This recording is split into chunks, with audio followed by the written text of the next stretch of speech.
radioterapeuta, especialista también en medicina nuclear, del Instituto Rojo y de la Fundación del Centro de Diagnóstico Nuclear, y nos va a hablar sobre el PTC en el planeamiento de la radioterapia.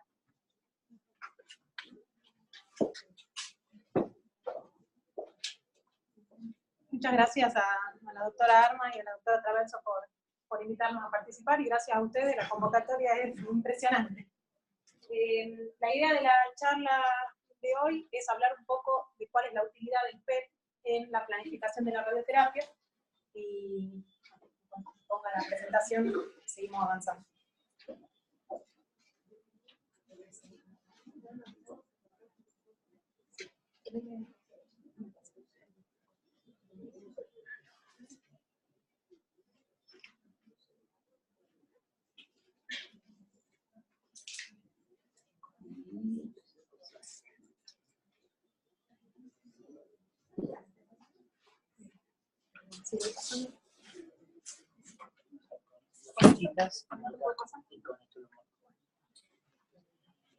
Bueno, los objetivos de esta charla van a ser entender brevemente cuál es el mecanismo de acción de la radioterapia, para poder adentrarnos un poco en lo que es la planificación de los tratamientos radiantes, y por último tratar de entender qué impacto tiene el PET cuando nosotros planificamos la radioterapia. La radioterapia básicamente es la rama de la medicina clínica que utiliza radiaciones ionizantes para el tratamiento de enfermedades que están relacionadas con la proliferación anormal de células. El 99% de nuestras casuísticas de pacientes son pacientes oncológicos, aunque la radioterapia tiene algunas indicaciones muy precisas en enfermedades no oncológicas. Por ejemplo, las cicatrices queloides, que son proliferación anormal de las células. Las radiaciones ionizantes que nosotros podemos utilizar son directamente ionizantes o indirectamente ionizantes. Nosotros básicamente usamos más que nada fotones y electrones en la práctica cotidiana, y el advenimiento de los protones es algo que se está utilizando mucho en el mundo, no está disponible en América Latina, pero ojalá en algún momento podamos tratar también a los pacientes con protones. ¿Cuál es el mecanismo de acción? La radioterapia lo que trata de hacer es producir un daño en el ADN. Lo podemos producir en una o en las dos cadenas del ADN, y lo podemos producir de forma directa, dependiendo, digamos, del tipo de radiación que nosotros utilicemos y la energía. Esa cantidad de daño directo va a ser diferente, las partículas o los tipos de energía que tienen una alta transferencia de líneas de energía ocasionarán un daño mayor al ADN, pero con fotones y con las energías que nosotros habitualmente trabajamos, lo que producimos más que nada es un daño indirecto, a través de la formación de radicales libres. Esos radicales libres terminan generando un daño sobre el ADN. Todas las células, las de los tejidos sanos y las células tumorales, van a tratar de reparar ese daño para seguir viviendo. Es una cuestión básica: en cuanto se produce un daño al ADN, se ponen en marcha todos los mecanismos de reparación también. Pero nosotros sabemos que queremos producir un daño, y sabemos que ese daño puede ser letal, es decir, que con ese daño que nosotros infligimos a la célula termine muriendo. Puede ser subletal, si nosotros le sumamos otros daños subletales, terminaremos teniendo la muerte celular que estamos buscando, o pueden ser potencialmente letales. El mecanismo no es tan catastrófico como para que la célula muera, pero si yo le agrego algún coadyuvante, por ejemplo una quimiosensibilizante, ese mecanismo potencialmente letal de daño termina matando a la célula. En radioterapia, para nosotros muerte celular va a ser que esa célula no se siga reproduciendo. No importa que viva un poco más, después eventualmente morirá si no tiene la capacidad de reproducirse. Con radioterapia nosotros lo que buscamos entonces es una dosis, un rango de dosis útil, en el cual tengamos poca complicación en los tejidos sanos y un correcto control tumoral. Esa dosis, si ustedes ven la curva negra, nosotros sabemos que la probabilidad de ausencia de complicaciones en los tejidos sanos va disminuyendo a medida que yo aumento la dosis. Mientras más dosis doy, más probabilidad de generar un daño en los tejidos sanos estoy dando. La probabilidad de complicación, que es la curva roja, aumenta, la probabilidad de complicación en los tejidos sanos aumenta a medida que aumenta la dosis. Y por otro lado, también aumenta la probabilidad de control tumoral, a medida que uno aumenta la dosis. Los tumores, como son, digamos, tejidos que están en alta proliferación, son mucho más sensibles a la radiación que los tejidos sanos. ¿Bien? Y eso es lo que nos abre esta ventana terapéutica. Nosotros necesitamos encontrar un rango de dosis útil en donde causemos baja o ubicación a los órganos de riesgo y logremos un correcto control tumoral. ¿Cómo podemos ampliar esa ventana terapéutica? Por ejemplo, usando drogas quimiosensibilizantes. Si yo le doy una droga y el tumor, en conjunción con la radioterapia, responde mejor a dosis más bajas, amplío esa ventana terapéutica, doy menos dosis para lograr el mismo control tumoral. ¿Qué pasa si conformo mejor la dosis? Si yo soy capaz de entregar una dosis de radioterapia mucho más preciso sobre el volumen tumoral y disminuir la irradiación de los órganos de riesgo. Si yo utilizo técnicas muy conformadas de tratamiento, disminuyo la probabilidad de complicación de los órganos de riesgo y logro ampliar mi ventana terapéutica. Entonces, la radioterapia en 2019 va a tratar de hacer eso. Va a tratar de utilizar técnicas altamente conformadas que nos permitan poner la dosis donde está el target. O sea, donde está el tumor, ahí es donde yo quiero irradiar. Con tratamientos que son altamente individualizados, muy precisos y que buscan preservar el órgano y su función. Vamos a tratar de darle mucha dosis a los volúmenes de tratamiento y baja o nula dosis a los órganos del riesgo. La planificación de la radioterapia, existen diferentes maneras de radioterapia, quizás algunos están más familiarizados que otros en el público. La braquiterapia es cuando yo utilizo una fuente muy cerca del tumor o en el seno mismo del tumor para poder irradiarlo. En ningún momento el paciente metaboliza la fuente ni nada, la fuente siempre es externa. Yo puedo ponerla muy cerca o dentro mismo y lograr una irradiación de ese tejido. O bien hacer una radioterapia externa. Solo a modo de ejemplo, para que lo sepan nada más, la braquiterapia no tiene demasiada injerencia el PET en la braquiterapia, pero la braquiterapia sepan que puede ser intersticial, intracavitaria o superficial, de acuerdo a la posición que tenga la fuente con respecto al tumor. A lo que a nosotros nos interesa en esta charla, porque es donde tiene mayor utilidad el PET, es el diseño de la radioterapia externa. La radioterapia externa utiliza una fuente externa de radiación, puede ser una bomba de cobalto, puede ser un acelerador lineal. En Argentina, ¿cómo así? Y lo que más se usa en la mayoría de los centros, con excepciones muy puntuales, son aceleradores lineales. Los aceleradores lineales, no confundamos, digamos, ahora vamos a hablar un poco de eso de las técnicas, pero los aceleradores lineales es un equipo que permite hacer múltiples tratamientos. Los tratamientos de radioterapia son siempre tratamientos locales. Cuando yo tengo que irradiar, tengo que elegir qué volumen quiero tratar. A excepción de dos casos, por ejemplo, cuando irradio todo el cuerpo buscando lograr una aplasia de médula ósea para los pacientes que van a trasplante de médula ósea, eso es el Total Body Irradiation, se utiliza bastante, pero bueno, no es la táctica habitual, son las excepciones donde irradiamos todo el cuerpo. O en los pacientes que tienen micosis fungoide, que hacemos baños de electrones de todo el cuerpo, no es lo habitual. En esas únicas dos excepciones, el resto de la radioterapia plantea tratamientos locales o locos regionales. Y son tratamientos fraccionados. Puede ser una única fracción, no es lo más habitual, las radiocirugías lo utilizan, pero no es lo más habitual es que sean tratamientos de más de una fracción. Y eso es porque nosotros sabemos que el daño que producimos es muchas veces subletal. Entonces, si nosotros vamos ampliando el número de fracciones, vamos aumentando la probabilidad de generar un daño letal, digamos. ¿Qué pasó? Sí. Hacer clic sobre con el mouse primero sobre la pantalla y después ya seguís. Okay. Cuando viene un paciente al servicio, nosotros lo primero que hacemos es, lo evaluamos clínicamente. Decidimos que el paciente tiene indicación de radioterapia. Decidimos qué volumen queremos tratar, decidimos a qué dosis queremos llevar ese volumen de tratamiento, y decidimos cuál es la mejor técnica para irradiar ese volumen. O sea, cuál es la técnica que nos permite irradiar al tumor con la dosis que queremos y cuidar los órganos que están vecinos al tumor. Cuando tomamos esa serie de decisiones, el paciente va a ir a una simulación. La simulación es pensar en qué posición lo acuesto yo al paciente en la camilla, para que el paciente esté cómodo los 10-15 minutos que dura la aplicación, en una posición que a mí me sirva para poder irradiarlo. Entonces, esa simulación va a consistir en buscar esa posición y una vez que uno la encuentra, diseñar dispositivos de inmovilización. Porque como el paciente tiene que venir más de una vez, que pueden ser 2, 3, 4, 10 o 39 en el caso de las próstatas, necesito que siempre esté acostado de la misma forma.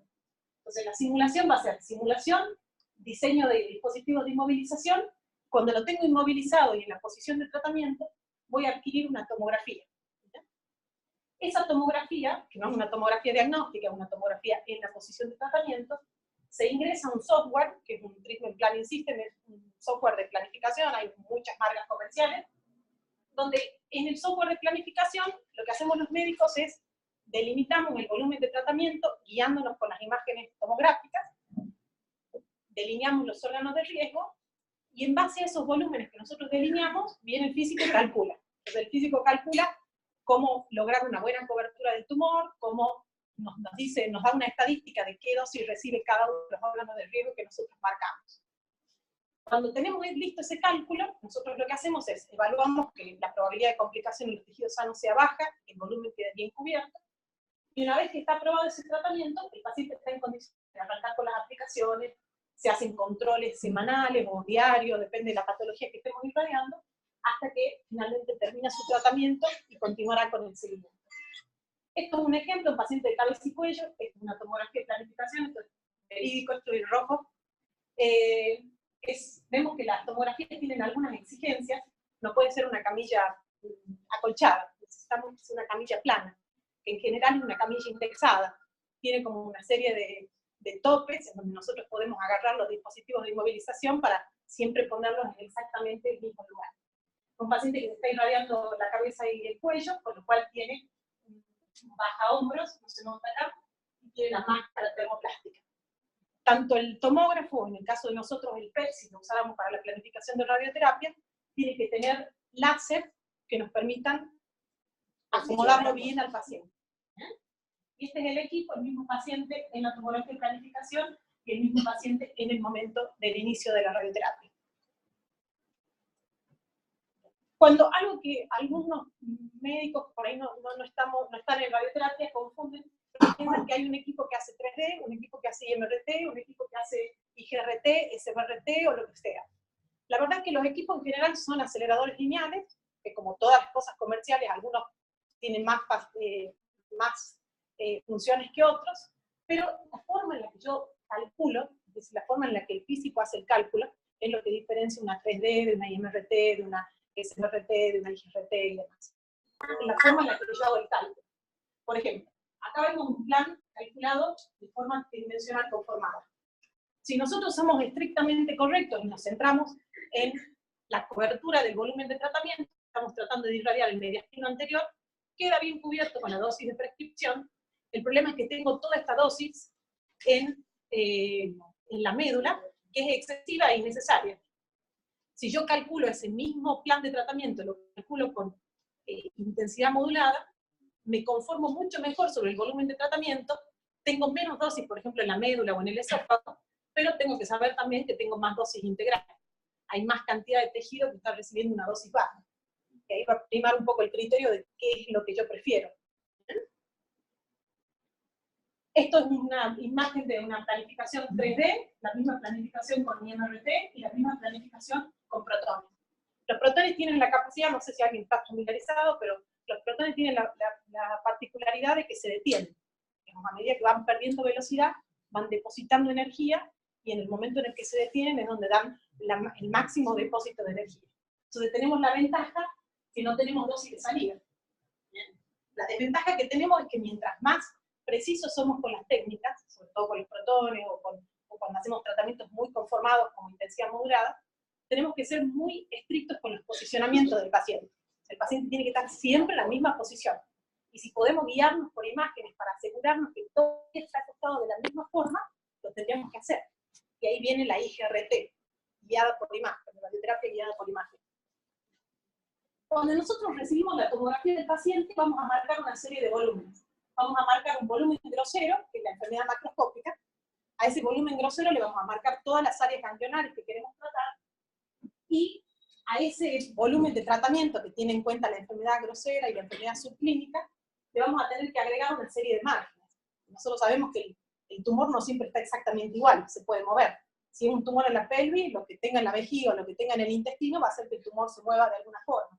Si tenemos un tumor en el pulmón, los movimientos respiratorios, el corazón, todo eso hace que el volumen de tratamiento se mueva de alguna forma.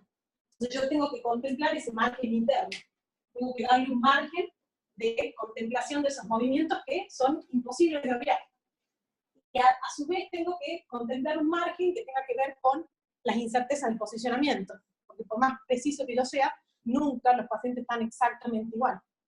Entonces, cuando uno hace la planificación, nos guiamos en esto, en el GTV, Gross Tumor Volume, Clinical Target Volume y el volumen de planificación.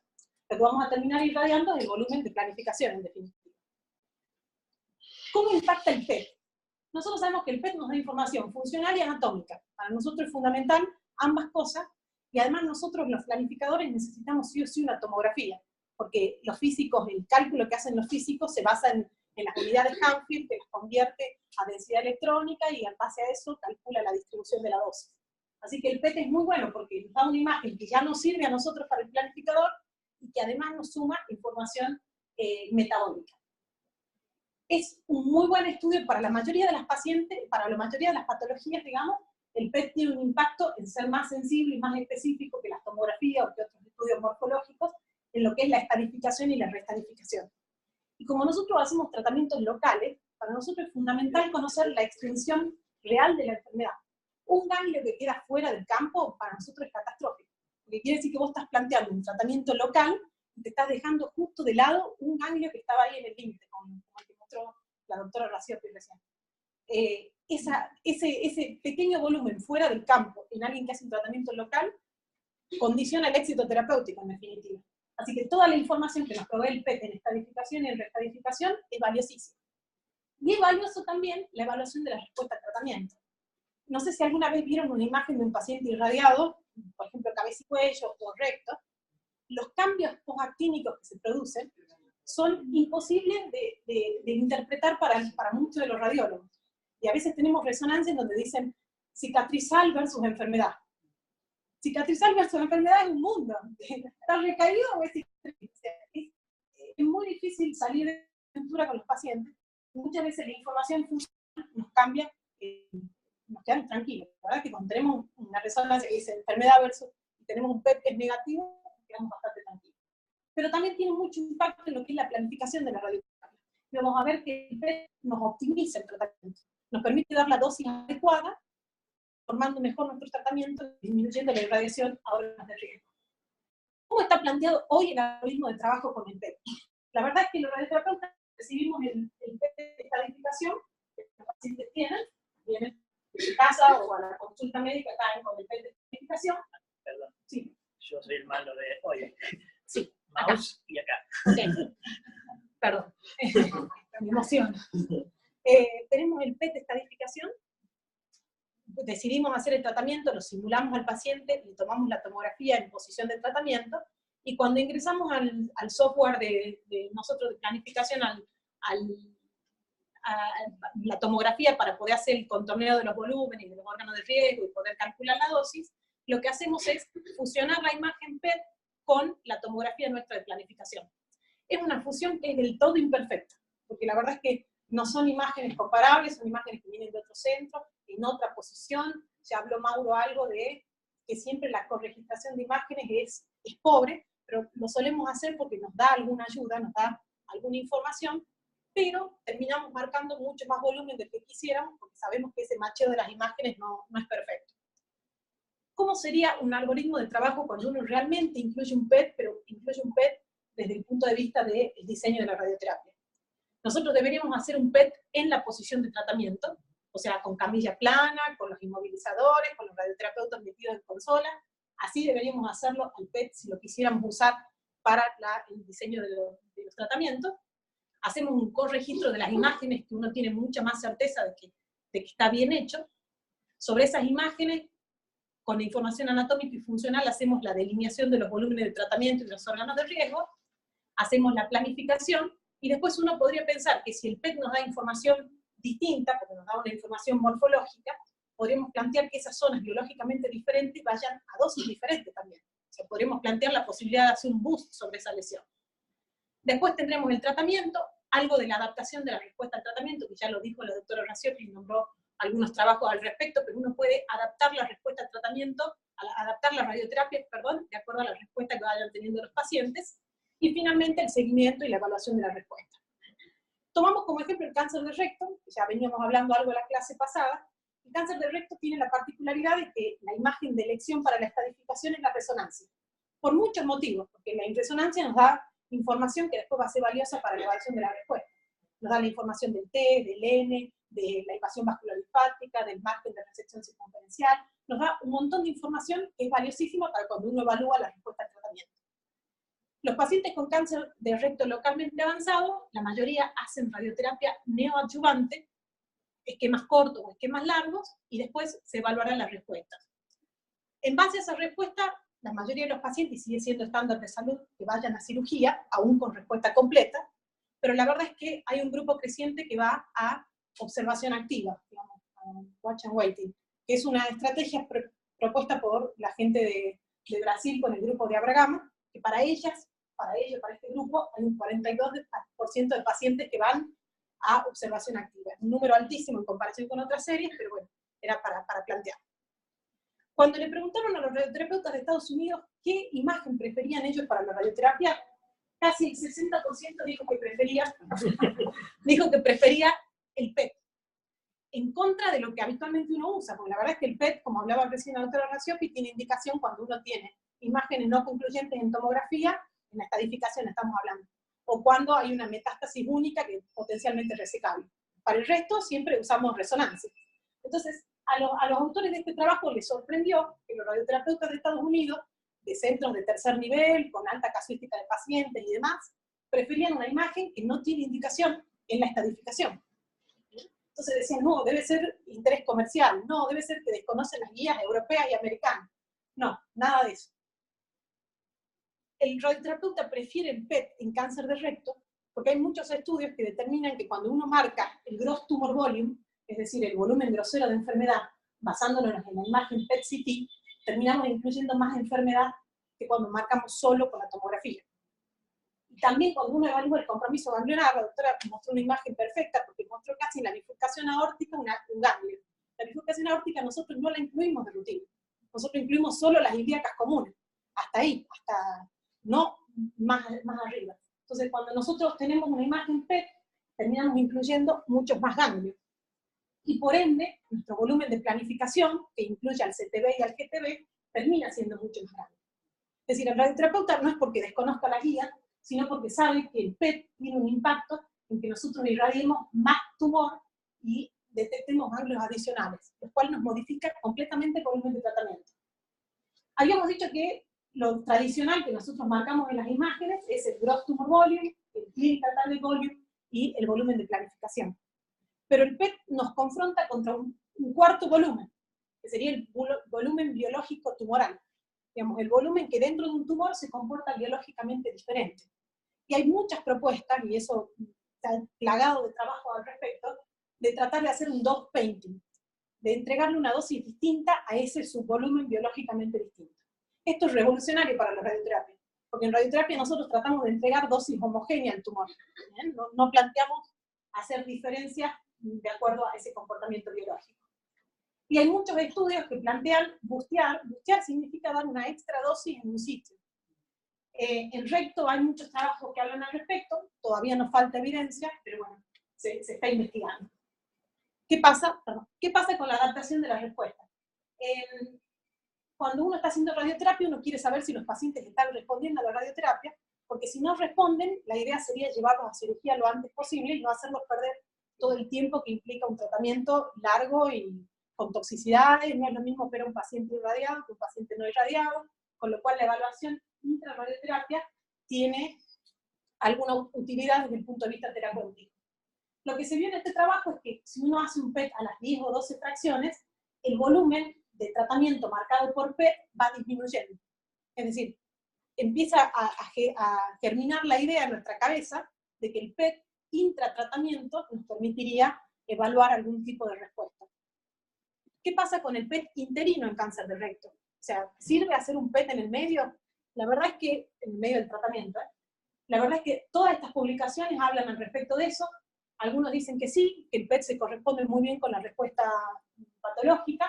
Otros hablan de que es una técnica confiable. Algunos autores acuerdan eso. Otros dicen que medir el SVmax a las 2 semanas es útil. Otros dicen, no, el SVmax no, mejor el total lesion glycolysis o el SVmin. Hay otros que dicen, después de las 2 semanas ya tengo mucho cambio inflamatorio, midámoslo a la semana. Otros dicen que es subóptimo. Hay otros que se tiran más por parámetros de heterogeneidad, como hablábamos con parámetros texturales, como hablaba Mauro en la primera charla, y crear modelos predictivos. La verdad es que hay tanta propuesta que uno está seguro que todavía nada de esto es válido, porque se necesita más validación para poder empezar a usar el PET en la evaluación intermedia de la respuesta. Y en cuanto a la evaluación de la respuesta, hasta ahora en recto venimos utilizando la resonancia como un estudio imposible de obviar en los pacientes, pero este es un trabajo interesante porque compara la utilidad del PET, biopsia líquida y resonancia para ver cuál de los 3 parámetros se correlaciona mejor con la respuesta al tratamiento, y lo que se vio es que el mejor criterio de evaluación de respuesta, tanto al inicio, como al final de la radioterapia, fue la combinación de ambos métodos, PET y resonancia. La biopsia líquida no, pero el PET y la resonancia sí. ¿Qué pasa con otros radiotrazadores? Por ejemplo, si nosotros pudiéramos usar FLT, que es un marcador de proliferación celular, por ahí nos permite hacer volúmenes mucho más acotados a lo que es tumor y no tanto inflamación como sería con la FDG. Y se vio que cuando uno marca volúmenes marcados basándonos en FLT, es menor que el basado en FDG. Por ahí sería un buen radiotrazador. Tanto pre, intra como post. Anatomía, viendo un corte está, pero... ¿Y qué pasa con la hipoxia? La hipoxia es un tema que a nosotros nos encanta porque nosotros sabemos que las zonas hipóxicas son radioresistentes, por definición. Porque si nosotros decimos que la mayor cantidad de daño nos producimos por un mecanismo indirecto a través de la formación de radicales libres, todas las zonas que sean hipóxicas, por menor daño indirecto, van a ser más radioresistentes. Sin embargo, utilizar radiotrazadores de hipoxia, lo que nos mostró es que la hipoxia es un fenómeno muy variable. Lo que hoy es hipóxico, mañana puede no serlo, o sea, van variando esas zonas de hipoxia.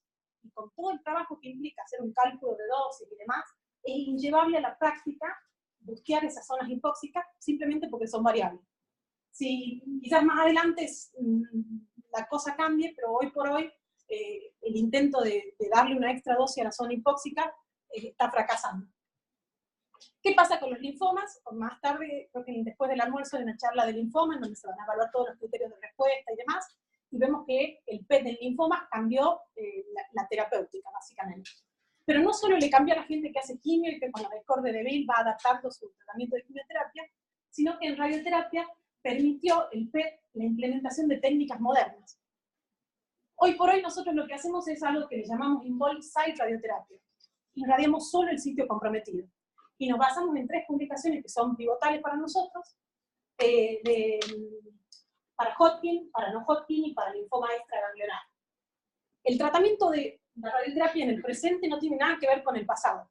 Ya irradiar todas las áreas ganglionares no lo hace nadie, irradiamos solo el volumen de tratamiento, solo el sitio comprometido, y lo irradiamos con técnicas altamente conformadas, como IMRT, 3D y demás, y a dosis mucho más bajas que en el pasado. ¿Qué es lo que hicimos en linfoma? En linfoma lo que hicimos fue reducir el tamaño de los campos, reducir el volumen clínico de tratamiento. Hace un par de años se usaba el concepto de involved field radioterapia. Involved field radioterapia significaba, si yo tenía un ganglio chiquitito en el cuello, tenía que irradiar todo el cuello, todo el campo comprometido implicaba incluir todo el límite de lo que se considera en la clasificación de Ann Arbor o de los alemanes como el sitio comprometido. Y me basaba en reparos óseos. Eso se dejó de utilizar. Hoy por hoy lo que hacemos es, tratamos el sitio comprometido, nos basamos en una imagen tomográfica en donde vamos a incluir el volumen por enfermedad más los márgenes, que tienen que ver márgenes propios que siempre le damos, y además margen por incerteza de las imágenes, que ahora les digo bien qué es. Y lo que nos gustaría hacer en realidad es irradiar solo el nódulo comprometido. Nos gustaría poder irradiar solo el ganglio o solo el compromiso ganglionar existente. Involved field ya no hacemos, Involved node no lo hacemos por una cuestión técnica, ahora les explico por qué, y lo que terminamos haciendo es Involved site radioterapia. ¿Qué sería Involved node? Involved node sería que yo, al PET de estadificación del paciente antes de que empiece la quimio, lo tengo que adquirir en la posición de tratamiento. Es decir, todos los linfomas que llegan a los servicios de PET deberían ponerse en posición para una eventual radioterapia.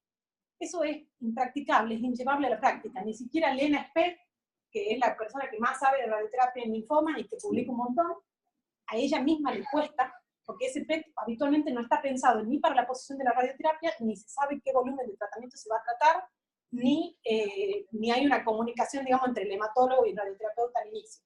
Así que es bastante improbable que esto ocurra. Pero si uno pudiera, el PET al inicio de la planificación debería ser en la misma posición de tratamiento. Cuando el paciente responde, yo le hago una tomografía de planificación y reproduzco exactamente el volumen que tenía en el PET previo a la quimioterapia, lo reproduzco en el PET post-quimioterapia, y hago una exclusión de todo lo que no es área ganglionar. Todo lo que es músculo y hueso se excluye.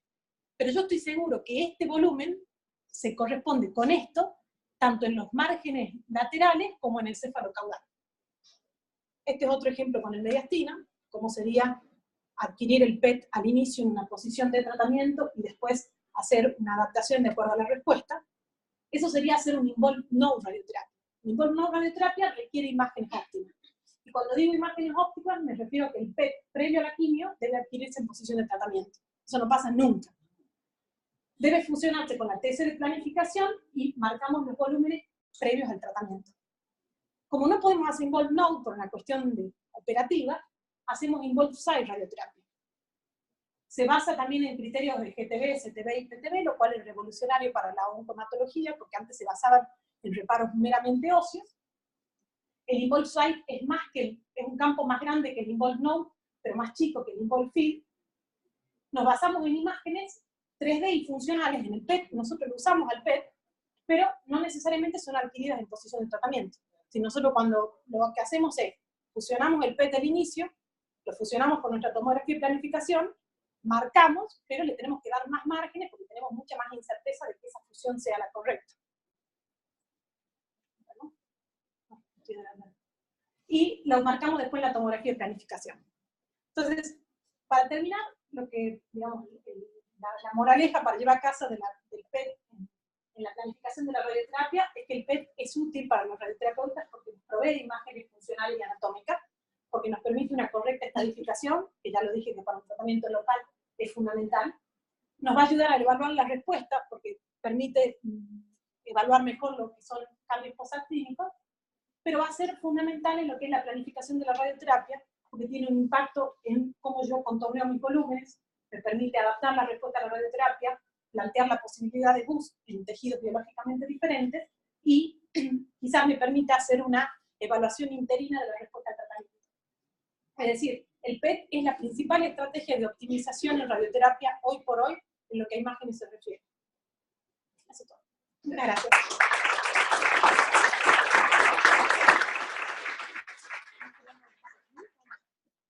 Una preguntita, ¿el software que ustedes utilizan los radioterapeutas para la planificación y eventualmente el software, lo manejan en el servicio de radioterapia? Sí. Nosotros puntualmente tenemos el Eclipse, un software que permite delinear volumen, o sea, introducir una tomografía. Sobre esa tomografía se pueden fusionar múltiples estudios, puede fusionar resonancia, puede fusionar PET, y no permite tomar, es medio básico, digamos, no nos permite, por ejemplo, cuando fusionamos un PET, no nos permite tomar SUV. O sea, no usan ningún programa específico de los equipos de PET-CT, digamos. No, son software que tienen que ver que herramientas para cálculo de dosis. Una pregunta, ¿usan resonancia para planificar? Sí, en tumores del sistema nervioso central en todos los usamos, en algunos tumores de cabeza y cuello también, en el recto también, pero la verdad es que en el recto es más difícil la fusión, porque puede tener diferente la vejiga, diferente el contenido rectal, no es tan sencillo en el recto puntualmente. Y siempre por fusión, no usando la resonancia como... En el caso de los primarios del sistema nervioso central, sí, porque tenemos un resonador en el rojo, así que en la medida que es posible, hacemos la tomografía por un lado, y después vamos y lo posicionamos al paciente en el resonador, tratamos de que la fusión sea lo más perfecta posible. Ya de por sí la anatomía del cerebro es mucho más fácil de fusionar que otros. Gracias. Con respecto a los casos clínicos, son 3 casos clínicos muy, muy cortitos, pero era para que... Hace clic en la pantalla por las dudas. Son 3 casos clínicos muy cortos, son 3 casos de cáncer de esófago del tercio medio. El primero es un paciente de 50 años de edad que tenía un ECOG 1 por pérdida de peso y disfagia. Comenzó con pérdida de peso en diciembre de 2017 y disfagia sólidos. En abril de 2018 se hizo una videoendoscopia digestiva alta, en donde se ve una lesión a 30 centímetros de la arcada dentaria superior. Se toma una biopsia de esa lesión y da positiva para adenocarcinoma. La imagen PET muestra un engrosamiento parietal en el esófago distal hipermetabólico con adenopatías en epíclo menor y en región celíaca. Lo que nosotros decidimos es irradiarlo con radioterapia 3D conformada en el esófago y en las áreas ganglionares, y la indicación del médico que definió la conducta fue que la tomografía de planificación se fusione con la imagen PET. Esto es un ejemplo de nuestro software. Nosotros podemos modificar qué imagen estamos viendo cuando hacemos la fusión. Acá se marcó el compromiso de la enfermedad y el compromiso de la enfermedad ganglionar. La fusión no es perfecta. Miren acá como hay una deformación, no es perfecta, pero nos orienta bastante. Y en base a esa enfermedad, lo que se hizo es un cálculo de la dosis. El segundo ejemplo es un paciente de 72 años de edad, con 1 por pérdida de peso y disfagia, cáncer de esófago del tercio medio, que tenía los mismos síntomas, pérdida de peso y disfagia, y una lesión a 25 centímetros de la arcada dentaria, que fue positiva para adenocarcinoma. En el caso de este paciente, lo que se vio en el PET es que tenía el engrosamiento en el tercio medio hipermetabólico y adenopatías hipercaptantes a nivel del mediastino. No tenía adenopatías en la parte del abdomen superior. Se decidió radioterapia también con criterio neoadyuvante para prepararlo para una cirugía, y la fusión con PET se le pidió, digamos, que nos traiga el PET para poder fusionar. En este caso se ve cómo el PET nos ayuda a marcar las adenopatías y la lesión primaria, y el campo de tratamiento como uno lo vería en un corte sagital. Y el tercer caso es una paciente de 55 años de edad, con el mismo diagnóstico, cáncer de esófago del tercio medio, que tenía una lesión a 32 centímetros de la arcada dentaria superior, pero que en este caso el PET nos informó un engrosamiento parietal en el esófago medio, adenopatías en fosa supraclavicular derecha, mediastino y epíclo menor. Con ella se decidió que probablemente no era quirúrgica, porque como tenía el compromiso supraclavicular, es un compromiso que es muy difícil de resecar, con lo cual la llevamos a una dosis un poco mayor, pensando que era un tratamiento radical definitivo. Ahí se ve la adenopatía en el supraclavicular, se ve la lesión primaria, y este es el campo que quedó incluido en esta paciente. ¿Por qué les muestro este ejemplo? Porque nosotros tenemos el esófago, sabemos que el esófago cervical es aquel que está entre el cricoides y el dintel torácico, y después a partir de ahí hacia abajo sería el esófago torácico, que puede ser superior, medio e inferior, superior hasta la bifurcación de la carina, medio entre la bifurcación de la carina y la unión gastroesofágica, y finalmente la unión gastroesofágico, el esófago inferior. Cuando nosotros tenemos que delinear los volúmenes con esófago medio, siempre entramos en controversia, y no sabemos qué ganglios incluir, si incluimos los supracarinales o los infracarinales. Incluir los dos es virtualmente muy difícil, porque la irradiación al corazón, al pulmón, conformar ese tratamiento con campos tan largos, desde supraclavicular hasta epiclón, es una tarea muy difícil. Entonces, lo que hacemos con estos pacientes es siempre tener un PET, para en base al compromiso ganglionar evidenciado en PET, elegir qué áreas, qué ganglios tratar. Y si bien eran pacientes con los mismos síntomas, con el mismo diagnóstico, excepto en el primero que era un adenocarcinoma y no un carcinoma escamoso, quería que vean cómo impacta el PET en la definición de volumen. Son tratamientos totalmente diferentes, con toxicidades totalmente diferentes, porque el volumen de tratamiento difiere completamente. Así de importante es para nosotros el PET en la definición de los volúmenes de radioterapia. Muchas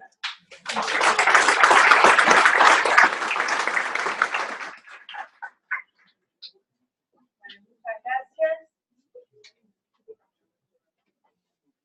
Ahora invitamos a la doctora Laura Greenberg, médica especialista en medicina nuclear,